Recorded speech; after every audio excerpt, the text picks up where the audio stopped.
Okay, here's the second page of the Irrational Functions review. Here we go. Let's go ahead and take a look at number 7. Now, with number 7, I'm noticing two things. One, I have a radical here, and I also have a radical in the denominator. And I have two terms. I have to simplify this, and there's two steps at least here. So I have to rationalize the denominator because we cannot have a radical in the denominator. And we need to end up combining these.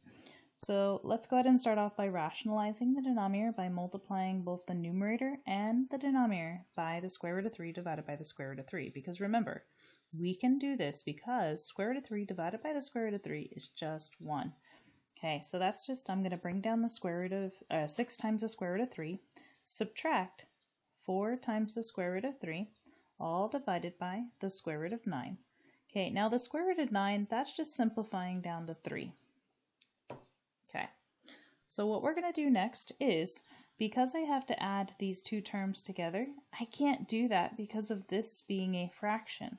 So this is just adding and subtracting fractions, which I just need to find a common denominator.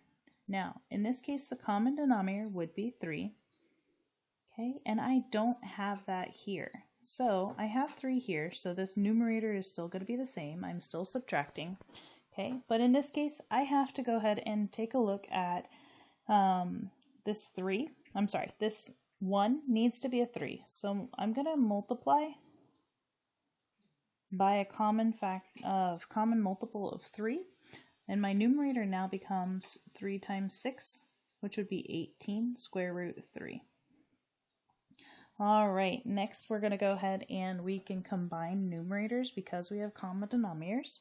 Okay, so 18 minus 4 is going to end up giving us 14 square root of 3, all divided by 3. Now the last step is to go ahead and see if 14 and 3 can be simplified. And in this case, it cannot be simplified, so this is our final answer. Okay, and I'm going to go ahead and box it. All right, so that's for number 7. Here's for number 8. Okay, now for number 8, the first thing that I notice is the fact that these radicands are different.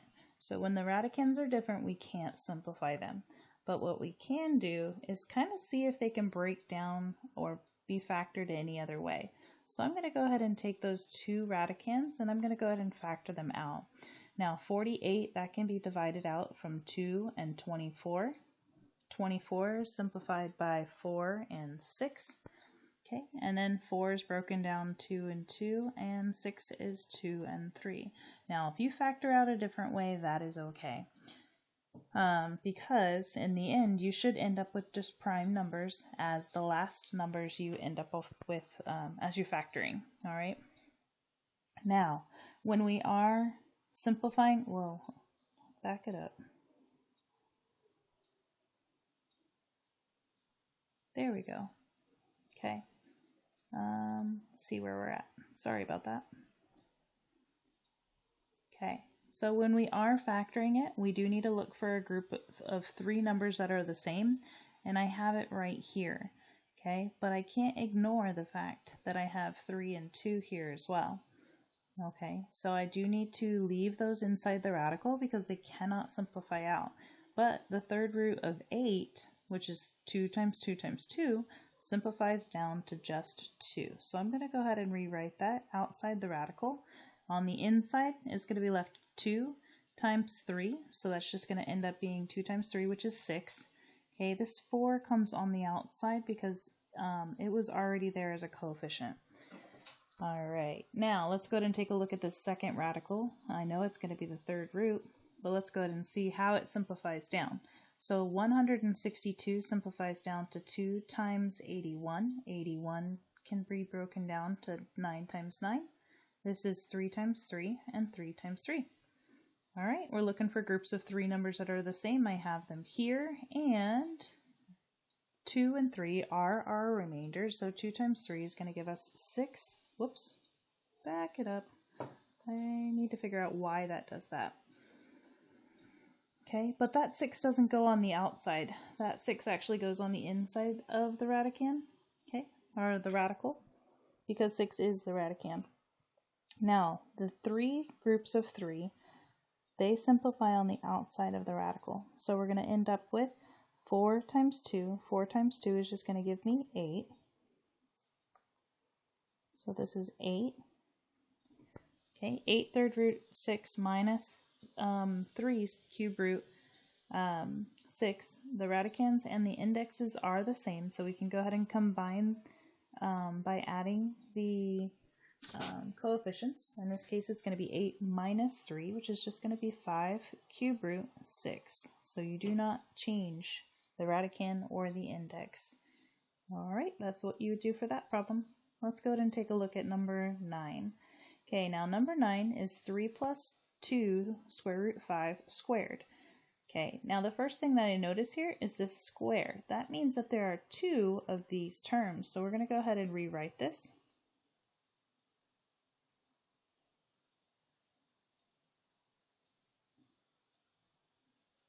All right.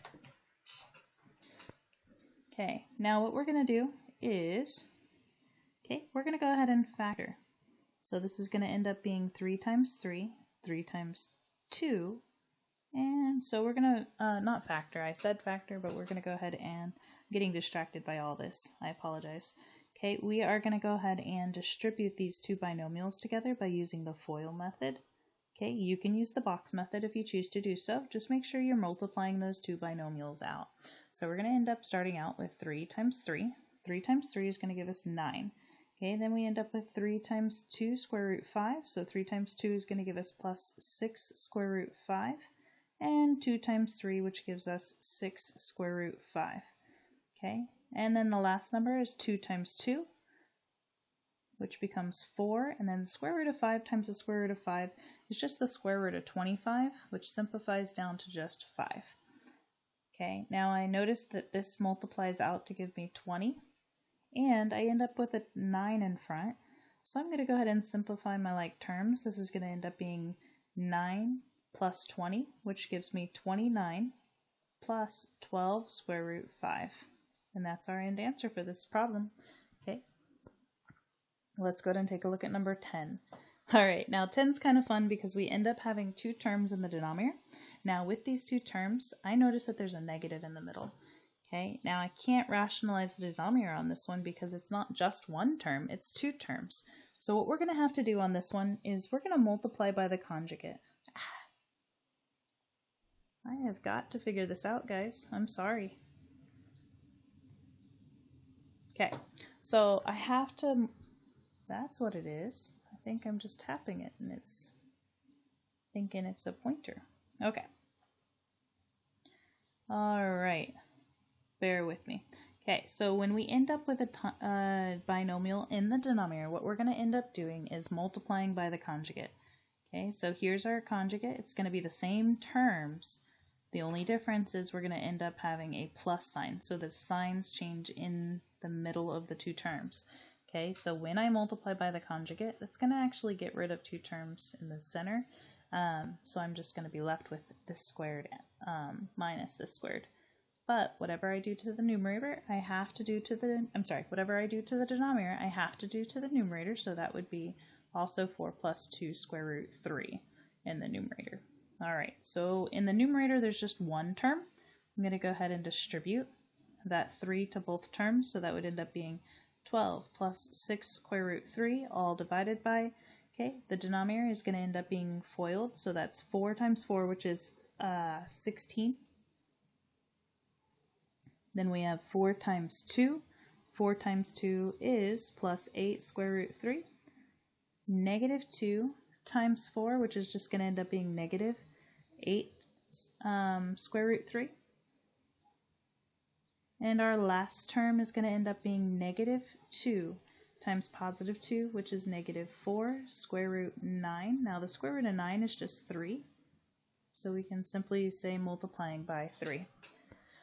There's nothing to simplify in the numerator, so I'm going to go ahead and rewrite that. That's just 12 plus 6 times the square root of 3, all divided by, okay, now I notice I have negative 12 over here, and I'm going to have 16 over here. So 16 minus 12 is just going to give me a positive 4, and then there are 2 terms cancel out because they are the conjugate. Okay, And I would normally be done, but I noticed something else here. Do you notice that 12, 6, and 4 can be divisible by 2? Now it doesn't matter about the radical being divisible by 2 because it's treated here like like a variable or another term, because that's an irrational number. So what we're going to just look at is the coefficient here and these two constants. Okay, so it's all divisible by 2, so we're going to go ahead and divide everything by 2. So this becomes 6 plus 3 square root 3 all divided by 2. Okay, nothing else can be simplified, so that is my final answer for this expression. All right. Let's go ahead and take a look at number 11. Okay, now for number 11, the directions say solve the following equations. So no longer are we just simplifying, but we're going to go ahead and solve these out. Number 11 starts off a little different. Because we have a radical in the denominator, I need to kind of take care of that first. So what I'm going to do is I'm going to go ahead and multiply both sides by that radical. Okay, and so I'm going to multiply this side by x minus 3, and I'm going to multiply this side by, the square root of x minus 3. So both sides are going to have that multiplied together, and that simplifies out. On this side, we end up with that 2 has no coefficient to multiply by, so we're just going to go ahead and rewrite 2. But when I multiply radicals, stay up there. Okay, when I multiply radicals, I'm going to end up having to multiply this x by this x minus 3. So what's x times x? That's going to give a x squared. Go away. And then we end up with x minus 3, which is just minus 3x. I have to figure this out, guys. If you guys can figure it out for me or have any suggestions, let me know. I would love your help on that. Okay, this becomes 1, and I'm left with 4. Now at this point I have a radical, but it's not isolated yet. Okay, so in order to square this to get rid of it, I want to make sure everything is away from it that I can get away from it. So I'm going to divide both sides by 2. That simplifies out. I'm left with the square root of x squared minus 3x equals 2. Next I'm going to go ahead and square both sides. So I'm going to be left with 4 squared. Hold on. I got distracted by the cuckoo clock. All right. I said 4 squared, I meant 2 squared, which is 4. Okay, and this squared and square root simplify, so I'm left with x squared minus 3x equals 4. Okay, now because I have these x squared, this x squared that didn't go away, the only way I can see to solve for this one is to go ahead and set it equal to 0. So this 4 needs to go to the other side, so that's going to end up being x squared minus 3x minus 4 equals 0, and now I can go ahead and factor. So I'm left with x. Okay, I need two factors that multiply to give me negative 4, but add up to give me negative 3. Okay, and in this case it's going to be negative 4 plus 1. Now x is just going to be 4 and negative 1, but I have two answers, and I need to go ahead and check my my work. So what I'm going to do is I'm going to do that in green so I can kind of see the difference between the two. Okay, so I'm going to check, and that's going to start off with x equals 4. So I'm substituting that back in. That's just 2 times the square root of 4 equals 4 divided by the square root of 4 minus 3. Now we're going to end up simplifying both sides. Remember to keep both sides simplified on either side. Okay, so the square root of 4 is just 2, so 2 times 2 is 4. Now on the other side we end up with the square root of 4 minus 3, which is just 4 divided by the square root of 1, which is just 1. So I really don't even need 4 divided by 1. 4 equals 4, x equals 4 is a solution. Okay, let's go ahead and double check. I don't think negative 1 is going to work. Hey, but let's just check. So we're going to start off with 2 square root negative 1 equals 4 divided by the square root of negative 1 minus 3. Okay, already off the bat, I notice that inside both radicals, I'm going to end up with negative 1. And then this is negative 4, so this is just going to end up being 2i if I were to simplify it, which would just end up being Oh, no, it's 2 divided by I. Okay, and then on this side we would just end up with 2i. So those actually do not simplify. They are not equal. So -1 is not one of our solutions. It's actually going to end up being one of those extraneous solutions. All right, so let's go ahead and take a look at number 12. I'm going to go over here and get that blue marker back. All right. Okay, now this one can be solved a few different ways. Okay, my recommendation to you is to go ahead and isolate this big one right here. Okay, now you could square both sides and then you're going to have to FOIL this part out, but it's actually easier to FOIL with the square root of x. You have choices on this one. So we're going to add 2 to both sides. Okay, and on this one it's going to be the square root of x plus 2. Be careful with the radical. That's not, the 2 is not inside the radical. But on this side we are going to end up with the square root of x plus 1 isolated. Okay, the next step we're going to go ahead and square both sides. So when we square both sides, this just becomes x plus 1. Okay, because the radical and the square simplify out. And then we're left with this binomial times a binomial, which we're going to go ahead and FOIL out. Whoops. Okay, so we're going to first, outer, inner, last. So that's going to end up being the square root of x times the square root of x, okay, which is just square root of x squared, which simplifies down to just x. Okay, next we're going to go ahead and that's going to end up being 2 square root of x. Inner is 2 square root of x plus 4 equals x plus 1. All right, next step is we're going to go ahead and combine like terms. So we're going to end up having x plus 4 square root of x plus 4 on this side, okay, and that also equals x plus 1 on the other side. Okay, so looking at this problem, I noticed that I have another radical. I didn't get rid of all the radicals yet. Okay, so the only way to get rid of a radical is to square it. I don't want to square anything with this radical, so what I'm going to do, and I recommend to you guys, is to go ahead and move everything away from it. So we're going to subtract 4 on this side, and then we're going to also subtract x. So this goes away, that goes away. I'm left with 4x, or the 4 square root of x. On that side of the equation, and then this becomes, hey, check that out, x minus x. That's gone, and I'm left with 1 minus 4, which is -3. Okay, then I'm going to divide both sides by 4.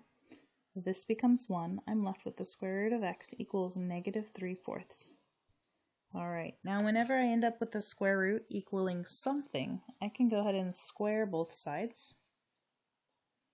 Okay, this becomes just x, and I end up with x equals -3/4 squared. -3/4 squared, when I rewrite this, I end up with -3/4 times -3/4.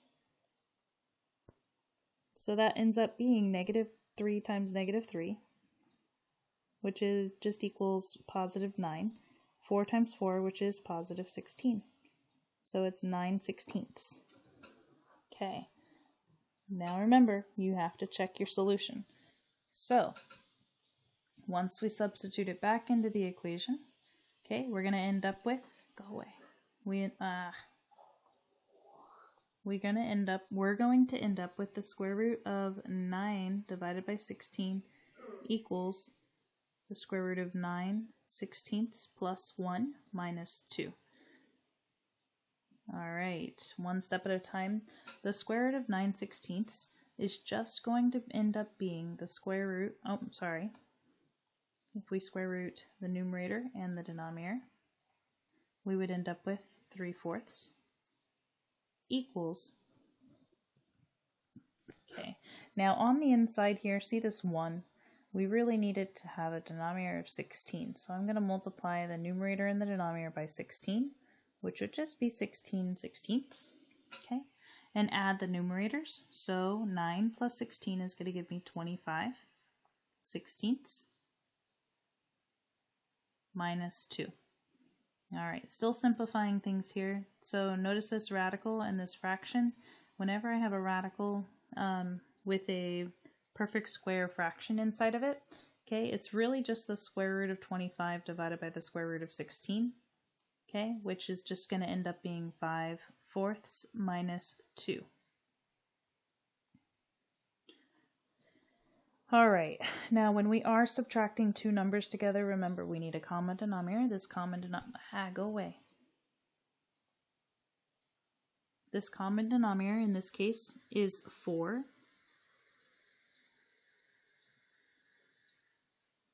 So I need to multiply the numerator and the denominator by 4 in order to create an equivalent fraction here. So 2 times 4 is going to give me 8. Okay, so that's our equivalent fraction. 5 minus 8 is going to give us -3/4. Okay. Do they equal? Nope, they don't. So in this case, we're going to end up with an extraneous solution. So this one is no solution.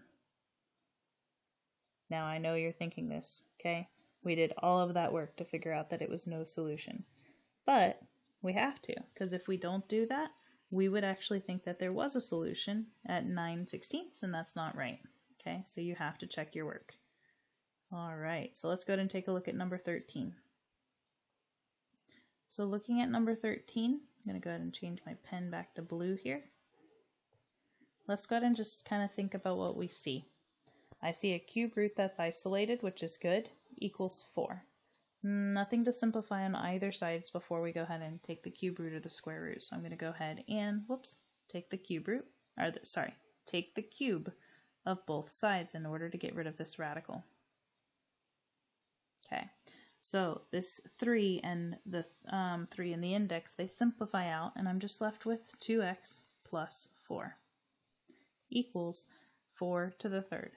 Now 4 to the third is 4 times 4 times 4, which is just 16 times 4, which is 64. Okay, now I can go ahead and simplify and solve it, isolate x. Okay, the way that I'm going to do that is I'm going to go ahead and subtract both sides by 4. That's going to end up being 2x equals 60, divide by 2, x just equals 30. Okay, now I'm not done yet. I have to double check my solution. I'm going to do that in green. Okay, so check, substitute it back in. I have the third root, and technically with the third root you don't have to check because we are going to have all domain and all range. There are no restrictions, but I do want to double check just to see. Okay, so 2 times 3 is going to give us 60, plus 4 is going to give us 64, and the third root of 64. Third root of 64 is 4. So that works out. Okay, so x is our solution, and we're going to go ahead and call this problem good. All right, number 14. So looking at number 14, we're going to go ahead, I'm going to get my blue pen back. Here we go. Let's see if there's a...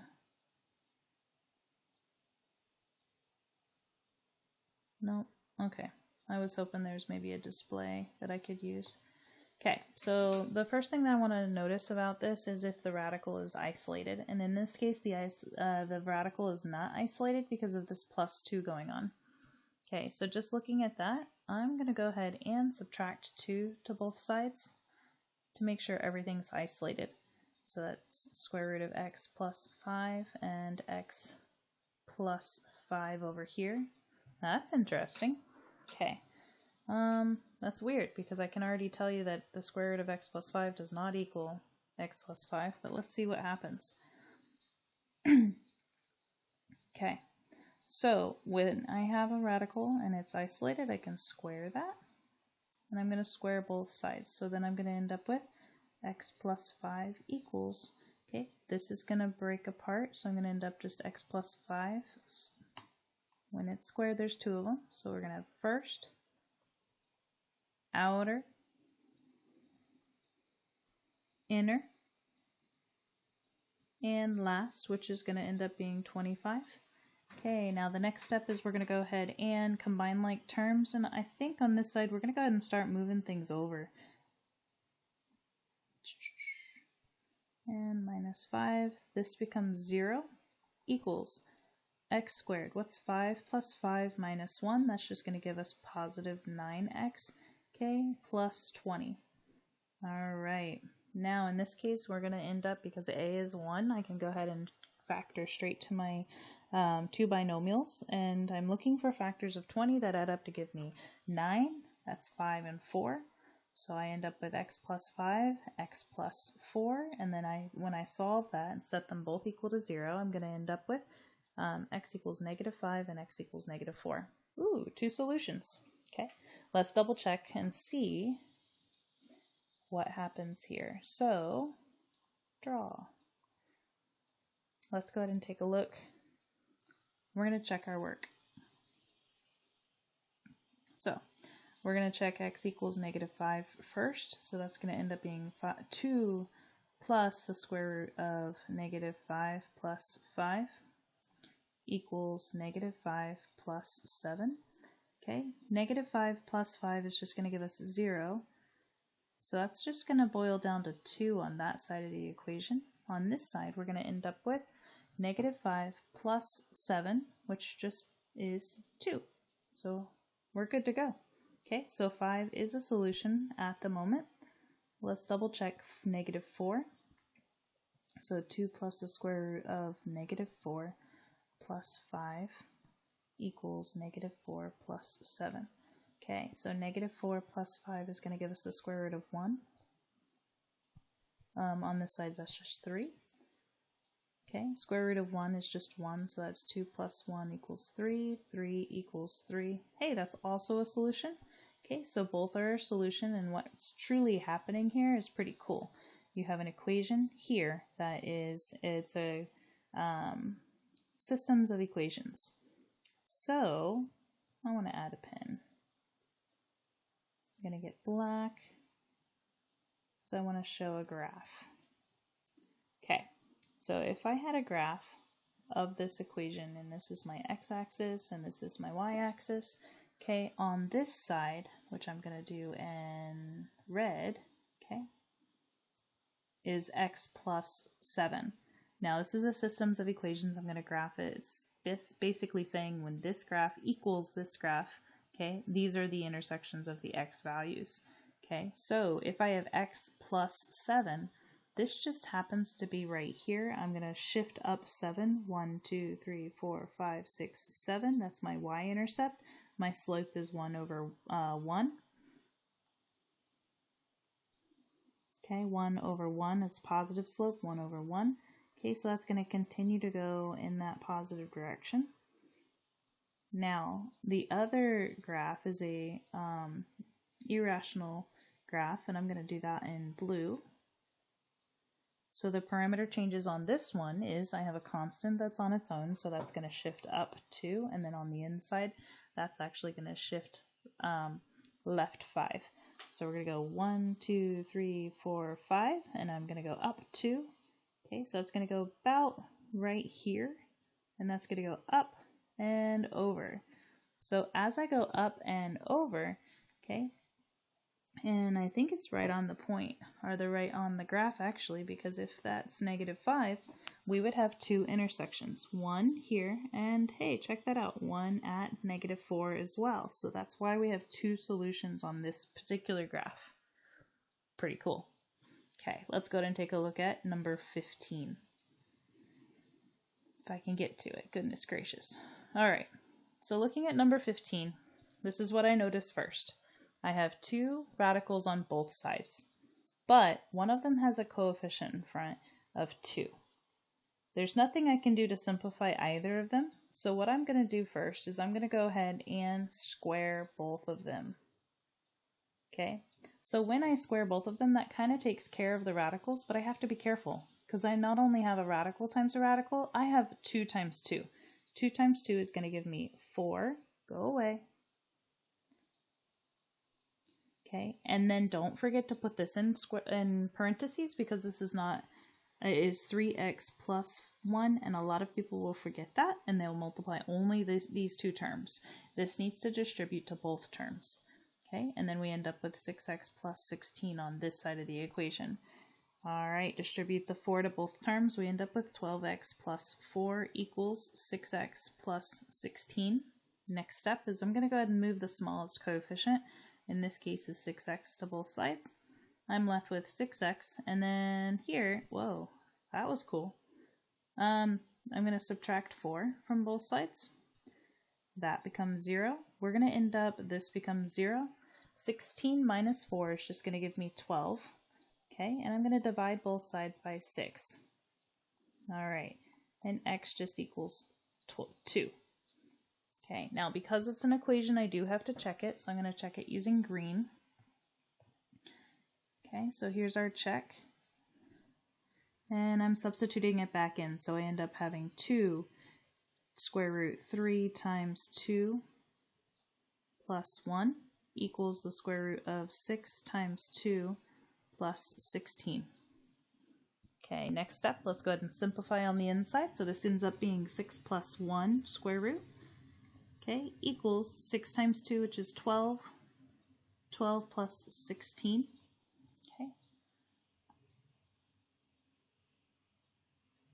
Okay, now 12 plus 16, that's just going to give me 18. Hold on, I apologize, that's not right. Okay, back it up. So we're going to end up with 16, and then adding those two together, that's 28. So the square root of 28. And then on this side, we end up with 2 square root 7. Now remember what I told you, if they don't look the same, don't just stop there, but make sure the radicals are simplified.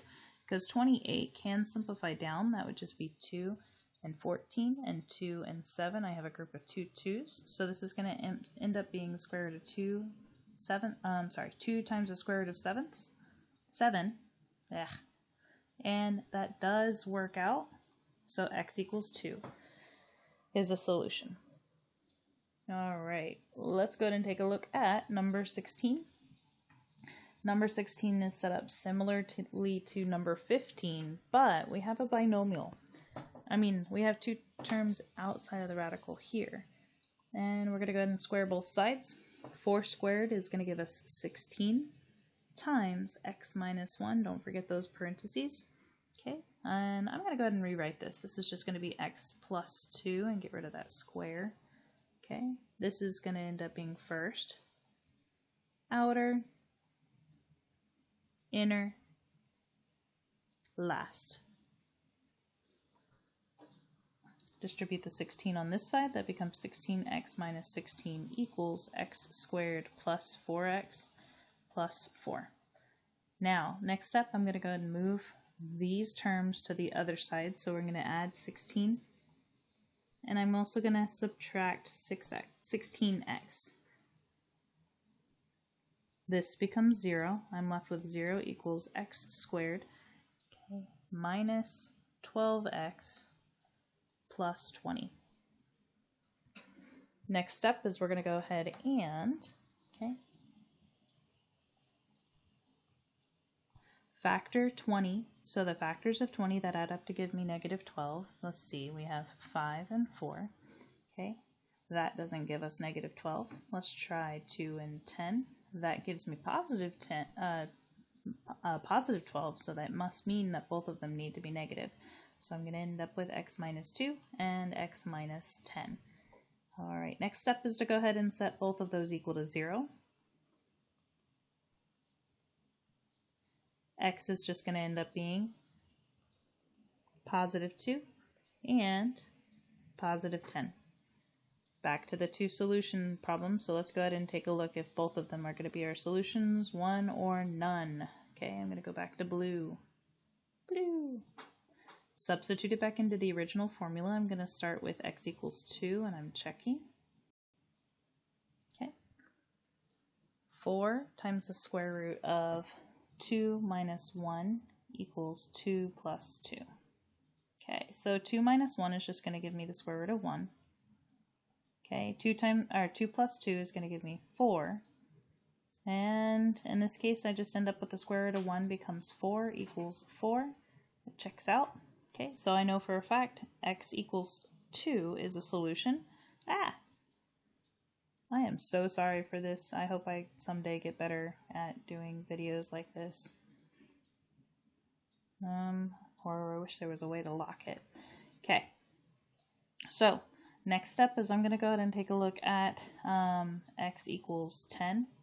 So we're going to end up substituting that back in. 4 equals 10 minus 1 equals 10 plus 2.